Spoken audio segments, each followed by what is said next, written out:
average, roughly 12,000 to 15,000 movie trailers are released globally every single year. Contrast that to the 1970s, where the average hovered around 8,000, is an extreme and undeniable spike in volume. But the sheer number of trailers isn't actually the real issue, it's the accessibility. Back then, seeing a trailer was an event. You only saw previews if you were actually physically sitting in the theatre, if you were waiting for a movie to start that you'd actually paid to see that day. Today, trailers live in our pockets. They are the ambient noise to the internet. They pop up as ads between our friends' stories and they clutter your feed. They're being blasted out by actors on their personal Instagrams for months before a single frame is even locked in the cinema.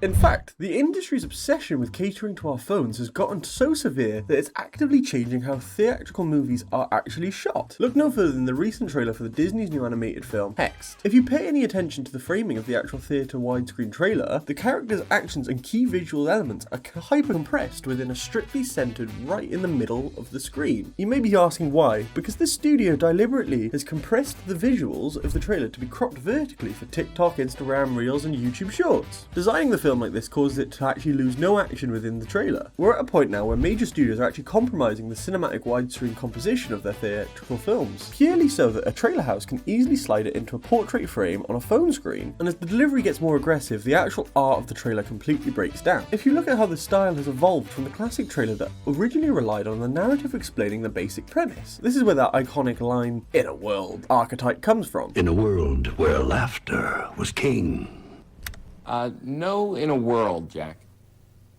What do you mean, no in a world? It's not that kind of movie.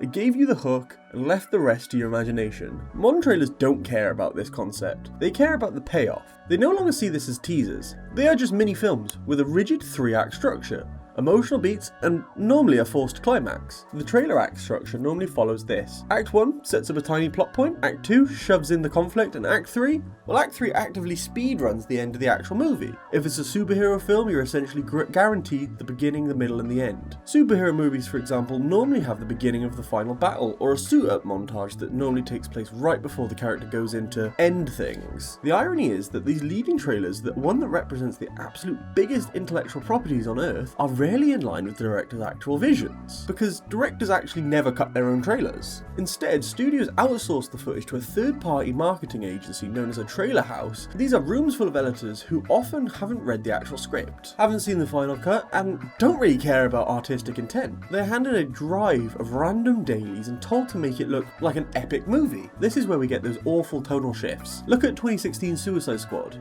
What, we some kind of Suicide Squad?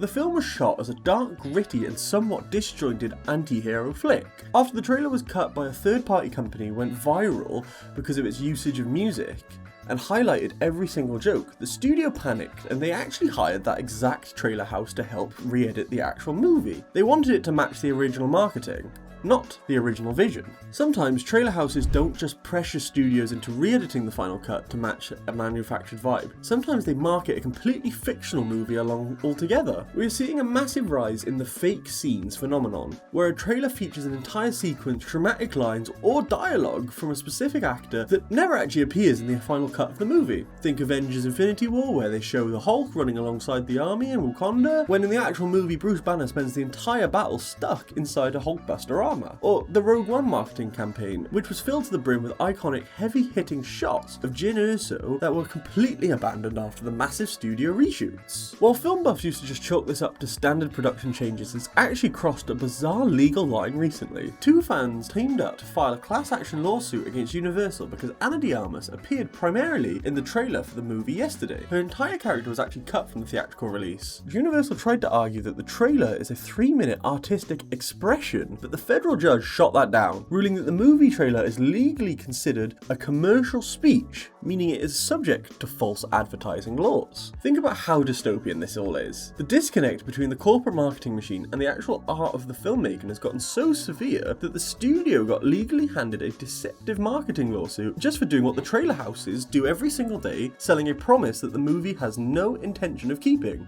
The corporate panic is normally deadliest in the films like horror or comedy. Marketing teams routinely weaponize the absolute best jump scares or the funniest punchlines. This is normally just to secure the best opening weekends, but when you finally sit down in the theatre, the tension is completely short-circuited. Instead of reacting to the scene naturally, your brain is trying to do some calculations. It's saying, oh, this is the part I saw in that YouTube ad where a hand pops out of the closet. You stop being an immersed viewer and you become a passive checklist. To be clear, I'm not talking about spoilers in a historical sense. Nobody goes into the Titanic expecting the ship to stay afloat, and nobody watches Oppenheimer wondering if the bomb's going to misfire. Those are historical facts. I'm talking about the specific plot-changing narrative reveals that should never have existed as information outside of those theatres' doors. Look at Kingsman: The Golden Circle, or Kingsman 2.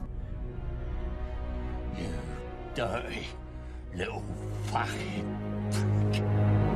The marketing department decided it was completely necessary to reveal in the trailer that Harry, a main character who explicitly died in the first film, was somehow back from the dead. The trailer framed his return as a fundamental driving force for the sequel's plot, completely killing any of the shock value his resurrection was supposed to have. Then you have the Batman vs Superman Dawn of Justice trailer, where they casually just drop Wonder Woman's entrance and the reveal of the final villain Doomsday. These were quite clearly designed to be the massive mid-movie plot points, yet they felt completely lackluster and hollow when they finally happened on the screen, because we'd already seen them in the YouTube thumbnails. The absolute textbook example of a trailer destroying a movie structure happened with the horror comedy Companion. When the trailer first dropped, it delved significantly deeper into the narrative than it really should have. The plot of Companion isn't incredibly deep to begin with, but the marketing team made a baffling choice to tell the audience outright that the main character, Iris, is a robot who is going to gain full control. That reveal is practically the entire third act of the entire movie. This film was clearly written and paced to deliver an unexpected, jarring twist the moment that the protagonist says, "Iris, go to sleep." This was supposed to be a shock, but with the trailer cluing us in to her robot life months in advance, that entire first act is completely flattened. Instead of an intriguing mystery, the first 40 minutes feel more like a grueling slog of details that you already know are completely false. This is purely because the marketing department didn't trust that you would sit through the entire movie without holding your hand. Super quick editing note, I know I've made a lot of points about how they shouldn't have done a lot of things in the marketing and not how they should have done the marketing. I know that's not really ideal and it's not very good criticism. I just wanted to point out that I'm aware that I've only moaned and not suggested how they could have got away with it. My point is more that it's damaged the film and not that the trailer made a good marketing campaign. I just wanted to point out that I'm aware that I didn't really discuss that. It doesn't have to be this way either. Some studios actually understand the weight of these reveals and actively edit them out of their trailers to protect the audience. Marvel is probably the best example of this. They will explicitly digitally edit out characters, like scrubbing out the other Spider-Men in the No Way Home previews, or digitally adding Thor's eyes back in Ragnarok's trailer to hide the massive scar. This sort of approach allows studios to keep their cards close to their chest, but they're still utilising the most visually striking set pieces to sell their tickets. Now, people have argued in the past that this is misleading marketing, but I don't believe that. Removing details to preserve a narrative twist isn't misleading. If Marvel were digitally adding characters who weren't even in the movie, like swapping the Spider-Men for Doctor Strange while they're fighting, that would be misleading. Admitting a spoiler is just good storytelling. Unfortunately, that level of restraint is an exception, not the rule. So why do most studios keep giving away the ghost? Because the data tells them marketing analysts consistently prove that the casual audience are far more likely to buy tickets if they feel they fully understand exactly what is going to happen. In an era where going to the cinema is a genuine financial investment, between $6 tickets, the parking and the concession prices, audience treat movies like a safe purchase. They want the guarantee, not a gamble.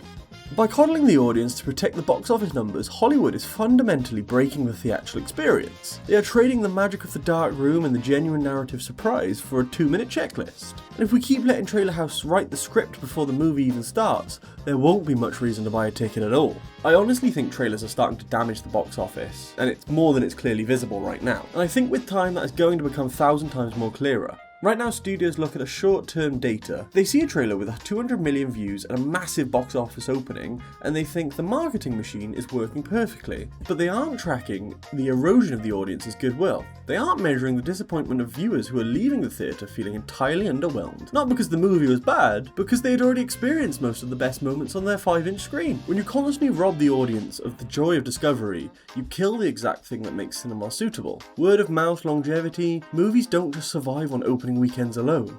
They survive because people share it with their friends. By turning these trailers into exhaustive summaries, Hollywood is trading its long-term cultural impact for immediate, predictable ticket sales. They're trading us to expect nothing, to gamble nothing, and ultimately, feel nothing when the credits roll. If the industry doesn't learn to start trusting its audiences with a bit more mystery, the box office numbers will just continue to drop. They will completely collapse under the weight of its own indifference, but at the end of the day, if a 2-minute preview can substitute the entire emotional arc of a movie, Hollywood hasn't just ruined the trailer. They've made the movie itself entirely irrelevant.